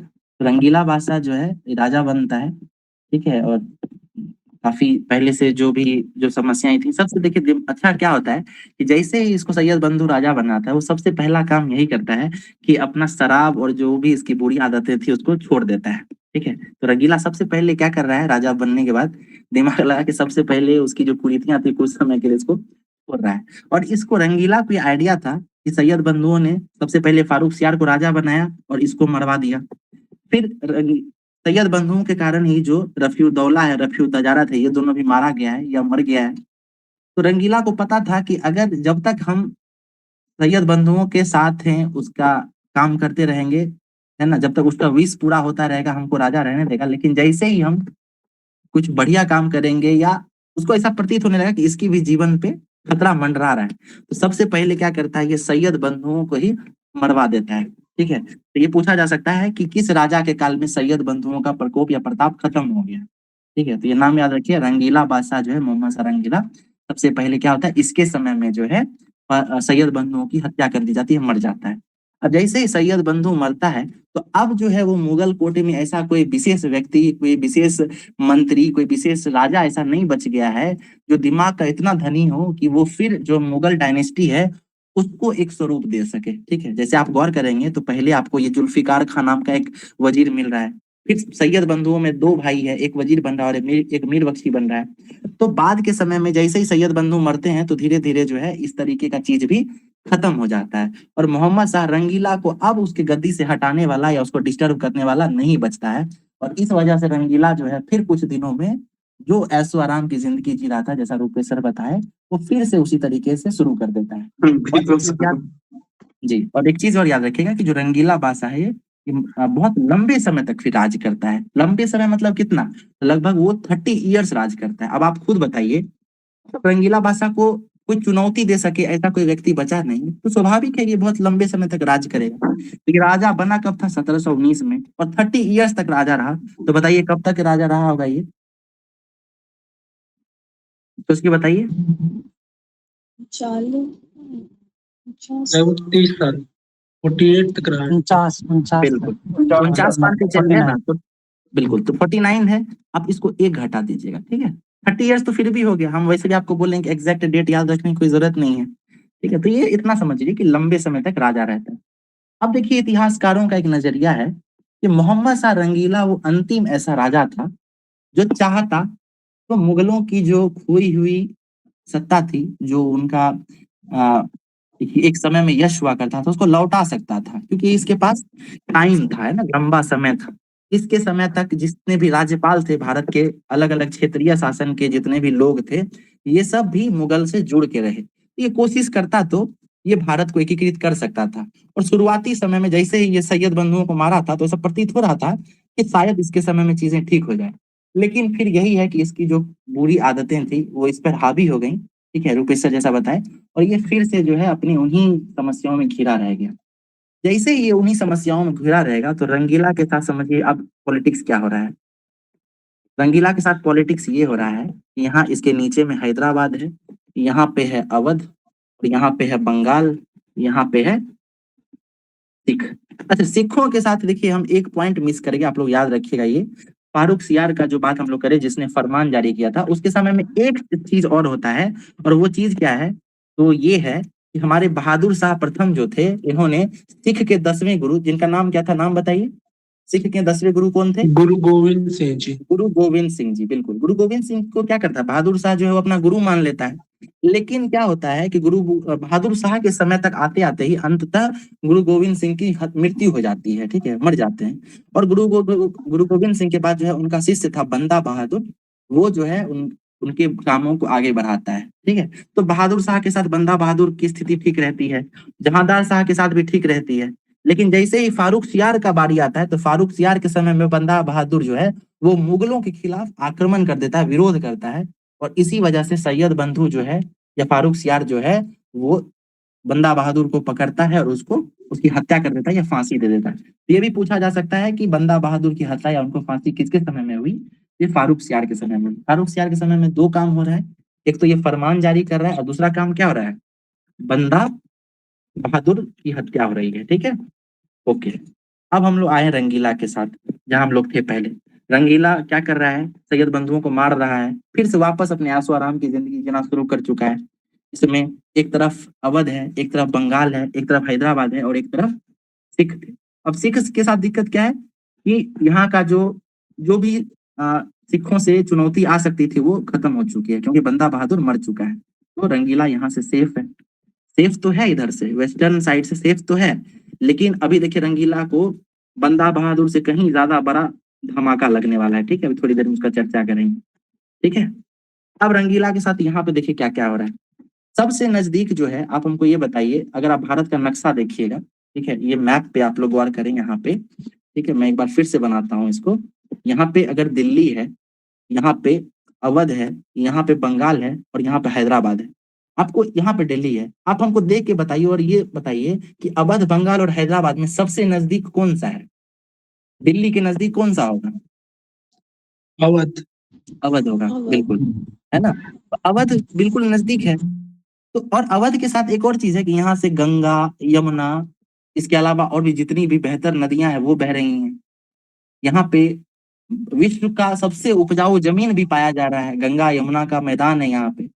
सबसे ज्यादा टैक्स जो है ना, भू राजस्व, वो भी अवध ही कलेक्ट करके देता था, और अवध के बाद जो है ये बंगाल कलेक्ट करके देता था। हैदराबाद के पास, है ना, वैसी भूमि नहीं थी। ठीक है, तो ये टैक्स तो देता लेकिन कम मात्रा में देता था। तो जैसे रंगीला जो है रंगीन बना फिर से, है ना, शराब और ऐशो आराम में डूबा, तो ये क्या करता है कि इसको जितने भी राजा हुए ना, उनका अवध के साथ रिलेशन बहुत अच्छा रहा था। लेकिन रंगीला क्या करता है, ये अवध वालों को साइडलाइन करके ये जो हैदराबाद का निजाम है, निजामुल मुल्क आसफ जहाँ, इसके साथ दोस्ती कर लेता है और फिर शराब और ये जो नाच गाना है उसमें इसको शामिल कर लेता है, हैदराबाद के शासक को यानी निजाम को। और इस बात से परेशान होकर जो ये अवध का राजा है, अवध का बताइए तो कौन था संस्थापक, नाम बताइए। अवध का संस्थापक कौन है? सदाकत। सदाकत अली। क्या नाम बता रहे हैं आप लोग? निजाम। ठीक है, ये हो गया अवध, ये हो गया बंगाल। एक सेकंड, सादत खान है ना इसका, बंगाल का कौन था? ठीक है, तो क्या कर रहा है रंगीला जो है वो हैदराबाद के निजाम के साथ मित्रवत संबंध रख रहा है, खूब ऐशो आराम कर रहा है, खा पी रहा है ना, शराब वराब सब अय्याशी सब इसके साथ कर रहा है। लेकिन टैक्स इसको ज्यादा कौन दे रहा है? टैक्स तो ये अवध वाला दे रहा है ना। टैक्स जो है वो तो इसको अवध वाले दे रहे हैं। तो अवध वाला जो राजा है उसको इस बात का बहुत बुरा लगता है कि पैसा भी हम दे रहे हैं, ठीक है, सारा व्यवस्था भी हम ही करके दे रहे हैं, लेकिन ये एंजॉय जो है हैदराबाद के निजाम के साथ कर रहा है। तो इस जलन में ये जो सादत खान है, जो अवध का राजा है, वो क्या करता है, मतलब अवध का जो नवाब है वो क्या कर रहा है, ये क्या करता है, ये दिल्ली को सरपास करते हुए, है ना, और जो अफगानिस्तान या पंजाब को पार करते हुए ईरान का जो एक राजा हुआ करता था, जिसका नाम क्या था, नादिर शाह। ठीक है, नादिर शाह से जाके मिल आता है और नादिर शाह को ये जाके कहता है कि भारत की गद्दी पर जो एक रंगीला नाम का शासक बैठा हो वो बहुत कमजोर है, बेहद कमजोर है, और नादिर शाह अगर चाहे तो वो भारत में आकर अगर ये गद्दी खाली करा देता है तो अवध का जो राजा है सादत खान उसको भारी मात्रा में रुपया देगा। या रुपया क्या देगा, वो ये बोला कि दिल्ली के राजा को अगर आप हटा देते हैं तो दिल्ली का ट्रेजरी भरा हुआ है, ठीक है, उसको आप लूट सकते हैं, वहां से खजाना ले जा सकते हैं। और नादिर शाह जो ये ईरान फारस के साइड का, ईरान और फारस साइड का जो राजा हुआ करता था, ठीक है, तो ये समझ में आ रहा है ना आप लोगों को? कंटिन्यू करें ना? बिल्कुल सर, बिल्कुल अच्छा आ रहा है सुनने में। जी सर, जी सर। ठीक है, तो 1739 में नादिर, आता है। जी जी, अच्छा लग रहा है सर। ओके ओके, तो नादिर शाह जो है वो आता है और दिल्ली को लूटने का प्रयास करता है। ठीक है, नादिर शाह जब आ रहा है, साल है 1700, 39। बिल्कुल 1700, बिल्कुल, है ना, 1739 में आ रहा है। देखिए जैसे ही ये भारत की तरफ बढ़ता है तो रंगीला को ये बात का आइडिया लगता है कि नादिर शाह नाम का एक राजा जो है वो भारत की तरफ बढ़ रहा है, और रंगीला जो है वो निजाम और इन सब के साथ या जो भी इसका छोटा मोटा सेना था उसको लेकर ये बढ़ता है रोकने के लिए। और यहीं पे हरियाणा का एक करनाल नाम का जगह है, करनाल आपको पता होगा पानीपत के पास ही है, वहीं पर करनाल के पास नादिर शाह की सेना और मोहम्मद शाह रंगीला की सेना आमने सामने होती है और युद्ध होता है। इसी को करनाल के युद्ध के नाम से जानते हैं। आपसे पूछा जा सकता है कि करनाल का युद्ध कहाँ हुआ, करनाल का युद्ध कब हुआ, या करनाल का युद्ध किन शासकों के बीच हुआ। तीनों जवाब आप लोग दे सकते हैं, है ना। किनके बीच हुआ करनाल का युद्ध, नाम बताइए। नादिर शाह और मोहम्मद शाह रंगीला। बहुत बढ़िया। करनाल का युद्ध कब हो रहा है? 1739। 1749। बहुत बढ़िया, ठीक। और हो कहाँ पे रहा है? करनाल में हो रहा है, ठीक है। तो ऐसा होता है। अब सोचिए कि नादिर शाह जो है एक बेहतरीन राजा हुआ करता था, ठीक है। इसको फारस का नेपोलियन ऐसा भी कई बार सुनते हैं, कहा जाता था इसको, ठीक है। तो जब ये आता है युद्ध लड़ने के लिए, तो ये ऐसा नादिर शाह पाता है कि ये जो मोहम्मद शाह रंगीला है ना, अब ये नाच गाना में लिप्त रहने वाला आदमी, इसको युद्ध कला वगैरह तो अच्छे से आइडिया था नहीं। ये बहुत आसानी से जो है मोहम्मद शाह रंगीला हार मान लेता है। अब इस तरीके से हारता है कि नादिर शाह जो है रंगीला का हत्या करना भी उचित नहीं समझता है ना। उसको अपने साथ ही बंधक बना के दिल्ली ले जाता है, और दिल्ली जाता है रंगीला। और वहां जाने के बाद नादिर शाह रंगीला से कहता है कि तुम्हारे पास जो भी ट्रेजरी है, जो भी पैसा है, वो खाली करो, वो दो हमको। तो रंगीला जो है उसको समझाता है कि ऐसा कुछ है नहीं, सही बात है, ये नाच गाना में खुद ही इतना लिप्त था कि इसका ट्रेजरी पूरा खाली हो चुका था। और नादिर शाह जब ईरान से, फारस से इतनी दूर आएगा, तो किन चुनौतियों को पार करते आया था, कितना खर्चा हुआ था उसका। और युद्ध अलग करनाल में लड़ा, तो वहां उसको अलग क्षति हुई थी। तो इस वजह से नादिर शाह जो है बहुत क्रोधित हो जाता है, और जो है फरमान सुनाता है कि हम, मेरा जो भी युद्ध का हर्जाना है, कुछ रुपया, 1 करोड़ 2 करोड़ जो भी हो, वो कहता है देने के लिए। तो रंगीला जो है उसके पास वो नहीं रहता। अब इस बात से गुस्सा होकर नादिर शाह जो है ये फिर से बुलवाता है इसको, सादत खान को, क्योंकि यही इसको इनवाइट किया था। और सादत खान को बुलाकर कहता है कि युद्ध का हर्जाना, और तुम ही जो हमको बोले थे कि दिल्ली का खजाना भरा हुआ है, तो अब दिल्ली के पास तो है नहीं, तो तुम हमको ला के दोगे। तो सादत खान जो है वापस लखनऊ जाता है, अपनी राजधानी, और वहां जाकर डर से खुद ही आत्महत्या कर लेता है अपना, ठीक है। सादत खान इस तरीके से खत्म हो जाता है। फिर सादत खान के बाद उसका बेटा जो है वो राजा बनता है, और उसका बेटा राजा जो है वो आता है, नादिर शाह को कहता है कि हमारे पिताजी का भी देहांत हो गया, और हमारे पास भी जो भी पैसा रहता है थोड़ा मोड़ा ला के देता है, और कुछ ज्यादा तो देता नहीं है। नादिर शाह के पास अलग समस्या हो गई कि ना सादत खां पैसा दिया, ऊपर से दिल्ली का अलग से खाली था ट्रेजरी। इतने में क्या होता है कि महीनों जब नादिर शाह दिल्ली में रह रहा है, बहुत दिनों तक रहता है, इतने में एक दिन ये अफवाह उड़ जाती है कि नादिर शाह जो है वो मारा गया। अब ये जैसे ही अफवाह उड़ती है, तो दिल्ली के जितने भी लोग थे वो नादिर शाह के सेना पे आक्रमण कर देते हैं, उसको अलग ही क्षति पहुंचाते हैं, अलग लेवल का, ठीक है। जो बचा कुचा सेना था नादिर शाह का, उसको भी क्षति पहुंचाते हैं। फिर इस बात के क्रोध में नादिर शाह जो दिल्ली को खतरनाक तरीके से लूटता है, बेहद गंदे तरीके से, मतलब रक्त, कहते हैं इतिहास में कि रक्त की नदियां बहा देता है, ये सब करते हुए। और फाइनली जो कुछ भी बचता है, दिल्ली को पूरी तरीके से लूट के वापस चला जाता है। यही था नादिर शाह का आक्रमण, और ये काफी फेमस रहा है इतिहास में, ठीक है। अब ये सब खत्म होता है, और रंगीला बादशाह जो है फिर से राजा बना ही रह जाता है। नादिर शाह इसको मारता तो है नहीं, और कुछ समय तक जाते जाते रंगीला खुद ही मर जाता है, ठीक है। जैसे ही रंगीला मरता है, अच्छा एक चीज और याद रखिएगा कि रंगीला जो है, भले ही हैदराबाद का जो निजाम था ये इसका दोस्त तो था, लेकिन ये हैदराबाद का निजाम के साथ रंगीला का शुरुआती ही समय में युद्ध भी हुआ था, ठीक है, निजाम के साथ। इस युद्ध का नाम पता है क्या आप लोगों को? हैदराबाद के निजाम के साथ जो भारतीय शासक रंगीला का युद्ध हुआ है, इस युद्ध को किस नाम से जानते हैं, बताइए। सुक्कर खेड़ा का युद्ध सुने आप लोग?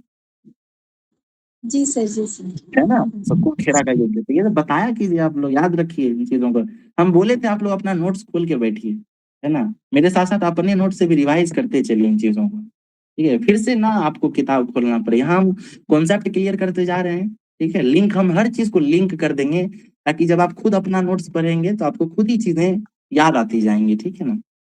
ओके, तो ये नाम है युद्ध का, सुकुर खेड़ा का युद्ध, ठीक है। रंगीला और हैदराबाद के निजाम के बीच हो रहा है। करनाल का युद्ध किसके साथ हो रहा है? नादिर शाह और मोहम्मद शाह रंगीला के बीच हो रहा है, ठीक है। तो इस तरीके की परिस्थितियां बन रही हैं। अब जो है मोहम्मद शाह रंगीला के समय जब नादिर शाह लौट के जा रहा है, तो रंगीला का तख्ते ताउस जो है वो भी लेके जा रहा है, उसका जो मुकुट है वो भी लेके चला जा रहा है कि नहीं। रंगीला सब कुछ लूट के जाएगा ना। उसी में तख्ते ताउस में जो कोहिनूर हीरा लगा हुआ था वो भी लूट के चला जा रहा है। तो सब चीज जो है लेकर रंगीला चला जाता है, सॉरी नादिर शाह लेकर चला जाता है। अब एक क्वेश्चन का आंसर कीजिए, फ्रेम करते हैं हम। मुगल शासक, पहला मुगल शासक कौन था जो तख्ते साउस पे विराजमान हुआ था? बताइए कौन होगा पहला शासक?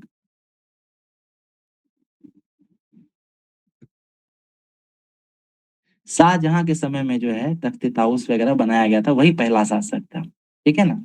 अब आपसे क्वेश्चन पूछेगा कि अंतिम मुगल शासक जो तख्ते ताउस पे बैठा था, या जिसने कोहिनूर हीरा का प्रयोग किया था, या उसको अपने मुकुट में संवारा था, है ना?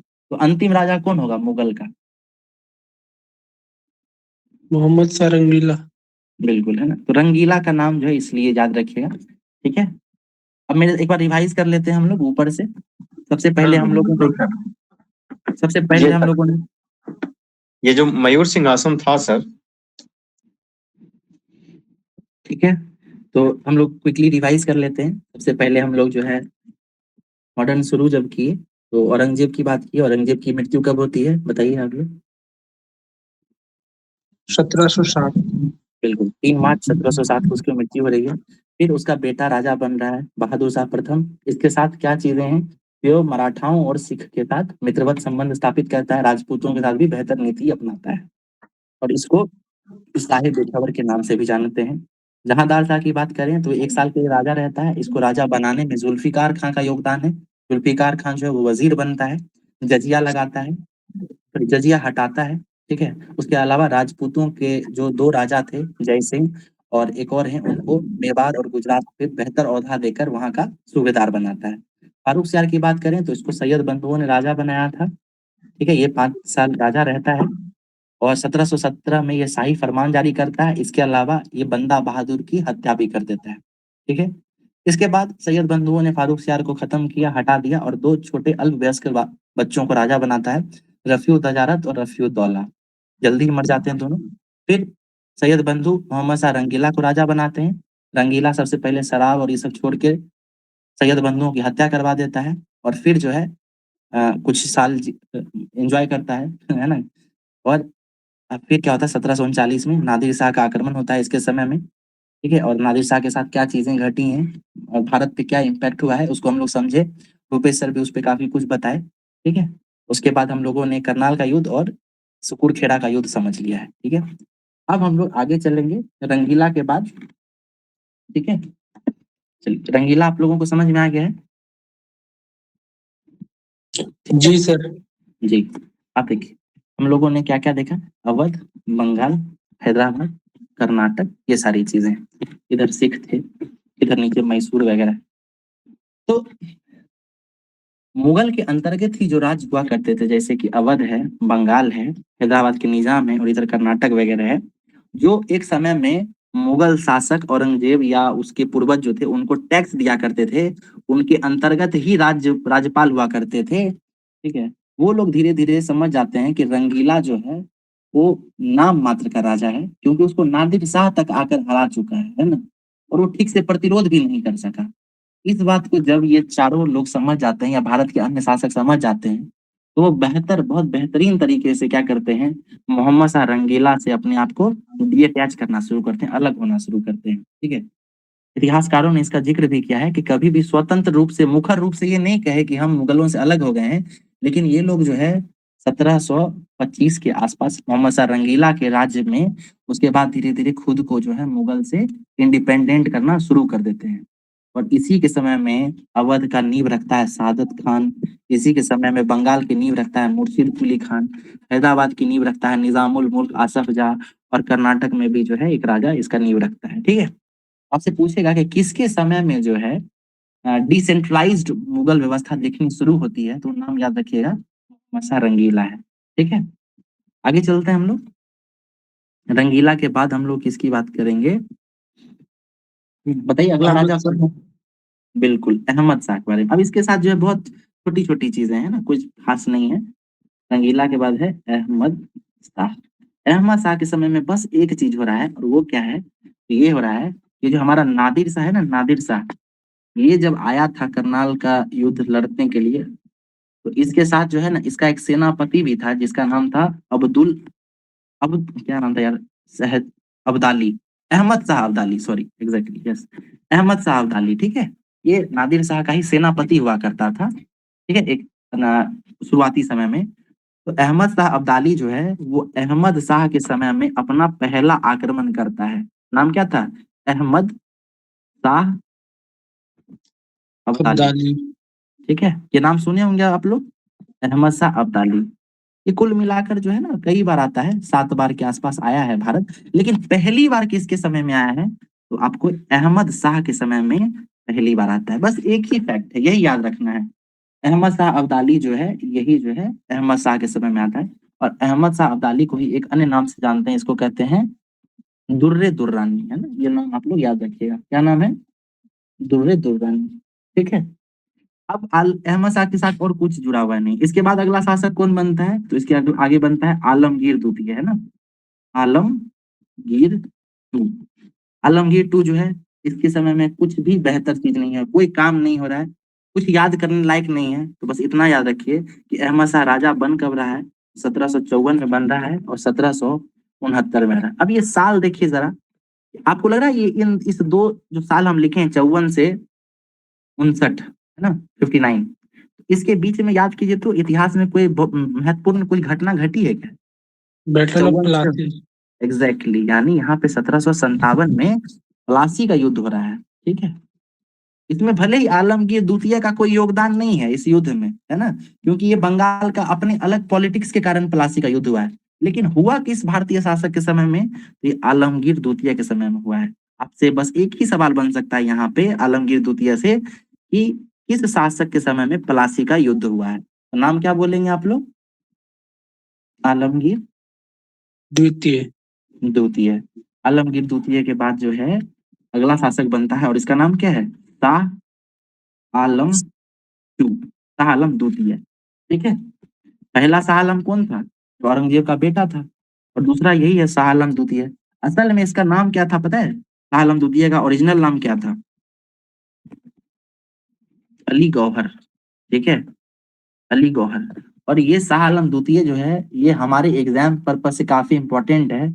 उसका कारण क्या है? एक तो इसका राज्याभिषेक भी बिहारी भारतीय मतलब बिहार के क्षेत्र में कहीं पर हो रहा है। दूसरा क्या है कि ये अपने शुरुआती समय में जब ये राजा बन रहा है तो उस समय में बिहार अवध के आसपास ही घूमता फिरता रहता था। और इससे भी महत्वपूर्ण चीज ये है कि ये जो बक्सर का युद्ध हो रहा है उसमें शाह आलम द्वितीय जो है वो डायरेक्टली इन्वॉल्व था, ठीक है। तो इसलिए हमारा शाह आलम द्वितीय इंपॉर्टेंट हो जाता है। इसका नाम क्या है? अली गौहर है।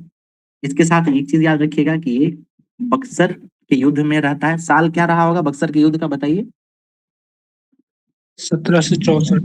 1764, बिल्कुल। शाह आलम के अगर आप टाइम पीरियड की बात करेंगे 1759 में राजा बनता है और 1806 तक रहता है। देखिए ना, लंबा टाइम पीरियड रहा है। कारण क्या है लंबे टाइम तक राजा रहने का? तभी हम उसकी बात करेंगे। बक्सर का युद्ध जैसे ही खत्म होता है इसमें ब्रिटिशर्स जीत जाते हैं और भारत का जो राजा है वो, अवध का नवाब है वो, और बंगाल के नवाब, तीनों का संयुक्त रूप से हार होता है। और ब्रिटिशर्स जो है वो चुपचाप अकेले विजेता के रूप में जीतते हैं। जब हम लोग ये पुर्तगाली डिस्कस करेंगे तो वो चीजें आपको क्लियर होंगी, ठीक है। तो ब्रिटिशर्स जो है वो जीत जा रहे हैं और फिर करते हैं वो इलाहाबाद की संधि, है ना। इलाहाबाद की संधि पता होगा आप लोगों को, ठीक है। इलाहाबाद की कितनी संधियां हुई हैं? 3। नहीं, 2 संधि हुआ है, ठीक है, 2 दो। संधि, ठीक है। साल क्या है? इलाहाबाद की संधि किस साल हुई है? 1765। 1765 में। ठीक है, 64 में बक्सर का युद्ध हो रहा है, लेकिन संधि कब हो रहा है? तो एक साल बाद 1765 में हो रहा है। क्यों हो रहा है उसको जब हम लोग बंगाल के बारे में पढ़ेंगे तो वहां क्लियर होगा। जब हम बंगाल बताएंगे तो वहां आप इन घटनाओं को अपने आप लिंक भी करेंगे, ठीक है, आपको खुद ही समझ में आ जाएगा, ठीक है ना। आपको खुद ही लगेगा अच्छा वहां जो हम बता रहे थे वो इस जगह से लिंक्ड है। तो आप इन चीजों को वहां पे लिंक कीजिए, अपने दिमाग में जरूर लाइएगा। इलाहाबाद की संधि 1 और 2 बार होती है। पहली बार जो इलाहाबाद की संधि हो रही है तो उसमें शाह आलम द्वितीय के साथ हो रही है, और दूसरी बार जो इलाहाबाद की संधि हो रही है ये सादत खां के साथ, मतलब वहां जो अवध का राजा है, ठीक है, उसके साथ हो रही है, ठीक है। अब आप इस पे आइए, शाह आलम द्वितीय के समय से क्या क्या क्वेश्चन बन सकता है? बक्सर का युद्ध किस भारतीय शासक के समय में हुआ? क्या आंसर होगा बताइए? बोलिए, बक्सर का युद्ध शाह, ठीक है। ये बताइए इलाहाबाद की संधि किसके समय में हो रही है? हाँ, सालम द्वितीय। अरे तो बोलिए, आप लोग कॉन्फिडेंस में तो बोलिए, है ना। सालम द्वितीय, ठीक है। अब एक चीज गौर कीजिए, हम अभी इसका टाइम पीरियड बताए 1759 से 1806, ठीक है, ये टाइम पीरियड। तो आप गौर कीजिए, हमको एक बात बताइए, बधेरा का या बधेरा का युद्ध जो आप कहते हैं, जो ब्रिटिशर्स और डच के बीच होता है, किस साल हो रहा है बताइए? 1759। 59 बहुत बढ़िया। जैसे 59, आप क्या ऐसा नहीं प्रतीत हो रहा है कि 59 जो है इसी के समय में ये भी युद्ध हुआ होगा, यानी शाह आलम द्वितीय के समय में ही बधेरे का युद्ध हुआ होगा। वांडीवास का युद्ध कब हो रहा है? 1760। एग्जैक्टली। पानीपत का तृतीय युद्ध कब हो रहा है? 1761। 61। और बक्सर का युद्ध कब हो रहा है? 1764। बहुत बढ़िया। अब ये सारा युद्ध जो अभी हम लोग डिस्कस किए, किस राजा के समय में? सालम द्वितीय। सिंपली अब देखिए, यही सवाल बनना शुरू हो गया है। आपको इन चारों में से कोई एक युद्ध दे देगा और कह देगा किसके समय में हो रहा है, किस राजा के समय में हो रहा है, ठीक। या फिर ये चारों युद्ध आपको पजल्ड वे में दे देगा और कह देगा आपको सिलसिलेवार तरीके से लगाएं, ठीक है। या फिर आपको दे देगा ये चारों युद्ध में से कोई युद्ध दे दे और कह दे किसके किसके बीच में हुआ है। या फिर ये युद्ध दे दे और कह दे कि इस युद्ध के पीछे का कारण क्या रहा हो। सब आंसर जो है आप लोग कर पाएंगे। अभी जैसे ही हम लोग पुर्तगाली और बंगाल पढ़ेंगे, तो वहां पे बाकी जो सवाल रह गया है, जिसका आंसर आप अगर अभी नहीं कर पा रहे, वो भी करने लग जाएंगे, ठीक है।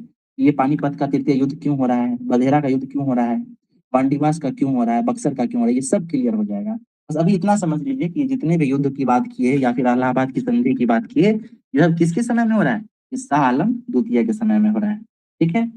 अब हमारा अंतिम मतलब एक और राजा बचता है, इसका नाम है अकबर। अकबर टू जब राजा बन रहा है तो ये कोई काम नहीं करके जा रहा है, बस एक ही काम कर रहा है, वो ये है कि इसकी स्थिति इतनी खराब हो चुकी है, अकबर द्वितीय की इतनी खराब हो चुकी है कि वो एक आदमी को पकड़ता है जिसका नाम है राजा राम मोहन रॉय, और उसको जो है राजा की उपाधि देकर इंग्लैंड भेजता है और कहता है कि मेरी जो दयनीय स्थिति है, तुम ये स्थिति इंग्लैंड के राजा को जाकर बताओ और उनको कहना कि भारत में जो आपका समकक्ष बैठा हुआ है, जो भारत का राजा है आपकी तरह ही, उसकी स्थिति इतनी खराब हो चुकी है कि उसको अपना सामान बेच कर अपनी जिंदगी और अपना जीवन यापन करना पड़ा। बस एक ही काम करता है अकबर द्वितीय, क्या करता है, राजा राम मोहन राय को कहाँ भेजता है? ब्रिटेन भेजता है। पूछा जा सकता है ब्रिटेन कौन भेजता है, राजा राम रॉय में राजा की उपाधि किसने दी है, यही सब पूछता है, ठीक है। उसके अलावा क्या है कि अकबर द्वितीय जो है वो अंग्रेजों के संरक्षण में राजा बनने वाला पहला राजा भी था, ठीक है। तब इसको गद्दी पर बैठाकर और पूरी तरह से इसको अंग्रेज अपने संरक्षण में रखते हैं ना, कुछ भी अलग नहीं करने देंगे इसको, सारा डिसीजन इसके जगह पे खुद ही लेंगे, पूरा संरक्षित करके रखते हैं इसको, चारों तरफ से बांध के रखते हैं। दो ही चीज हुआ है, ठीक है। अब इसके बाद जो है अगला राजा बन रहा है और इसका नाम क्या है? बहादुर शाह जफर, ठीक है। बहादुर शाह जफर के साथ क्या चीजें हैं? तो पहले तो ये 1857 का युद्ध इसके समय में हुआ होगा, ठीक है। ये जो है युद्ध वगैरह लड़ना तो जानता ही नहीं था, तो ये क्या करता था, ये शायरी करता रहता था, शायर मिजाज का आदमी था, और ये जफर नाम से जो है शायरी करता था, इसीलिए इसका नाम बहादुर शाह जफर है, ठीक है। इसी समय में जब 1857 का युद्ध होता है तो ये दिल्ली में रहता है, और दिल्ली में ये खुद युद्ध लड़ नहीं सकता है, तो ये अपने स्थान पर अपना सेनापति किसको नियुक्त करता है? इसके जगह पे कौन युद्ध कर रहा 1857 का? कौन है भाई, बताइए आप लोग। दिल्ली से 1857 की क्रांति में कौन युद्ध लड़ा है? वक्त खां को बनाया था ना। बिल्कुल भी कोई बता ही नहीं रहे हैं आप लोग, याद ही ठीक है। नहीं। और वो नहीं है क्या शुरू में जो सर बोल रहे थे क्वेश्चन करने के लिए? नहीं, वो नहीं है। अच्छा, ठीक है। तो बहादुर शाह जफर के साथ ये चीजें हैं, है ना। बख्त खां को ये राजा मतलब अपना सेनापति बनाकर युद्ध लड़ने के लिए देता है। तो इस तरीके से आप गौर कर सकते हैं कि हमारा जो हम लोग शुरू में सबसे पहले जो एक फ्रेम तैयार किए थे कि इतिहास को किस नजरिए से देखेंगे, उसमें हम लोगों ने अपना पहला चैप्टर जो है इसको कवर कर लिया है, ठीक है। लेटर मुगल्स का यहाँ से अगर कोई सवाल बन सकता था तो वो सब हम लोग कैसे बन सकता है, किस तरीके से फ्रेम हो सकता है, ये भी देख लिए हैं, ठीक है। चलिए, ये जो 6-7 नाम आपको दिख रहा है उससे हम सवाल पूछते हैं, आप लोग नाम बताइएगा, ठीक है। हमको ये बताइए, सुकुड़खेड़ा की लड़ाई में इन राजाओं में से किसने भाग लिया था? सुकुड़खेड़ा की लड़ाई। मोहम्मद शाह रंगीला और निजामुल मुल्क हैदराबाद। ठीक है, ये बताइए कि नादिर शाह का आक्रमण किसके समय में हुआ है? मोहम्मद सरंगिला। अल्लाह के समय। ठीक है। शाही फरमान अंग्रेजों को कौन देता है 1717 में? फारूक सियार। फारूक सियार। फारूक, बहुत बढ़िया। जुल्फिकार खान किसके समय में वजीर बनता है? जहादर शाह। जहांदार। सैयद बंधुओं के द्वारा बनाया गया पहला शासक कौन था? फारूक सियार। फारूक सियार। सैयद बंधुओं के प्रताप को खत्म करने वाला शासक कौन था? रंगीला। मोहम्मद सरंगिला। ठीक है। राजा राम मोहन राय को राजा की उपाधि किसने दी? अकबर सेकंड। अकबर द्वितीय। बक्सर का युद्ध किसके समय में होता है? 1864 में। शाह आलम। आलम द्वितीय। पलासी का युद्ध किसके समय में हो रहा है? आलमगीर द्वितीय। आलमगीर। ठीक है। और अहमद शाह अब्दाली का पहला आक्रमण किसके समय में हो रहा है? अहमद शाह के समय। अहमद शाह। अहमद शाह। ठीक है। ठीक है। ये बताइए कि पानीपत का तृतीय युद्ध, बक्सर का युद्ध, वंडीवास का युद्ध, बधेरा का युद्ध, ये सारी युद्ध और इलाहाबाद की संधि किसके समय में हो रही है? शाह आलम।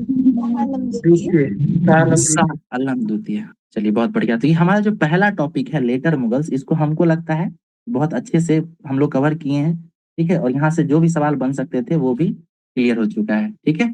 ठीक आई लगा आप थिंक लोगों सर को इसी ये? को अंधा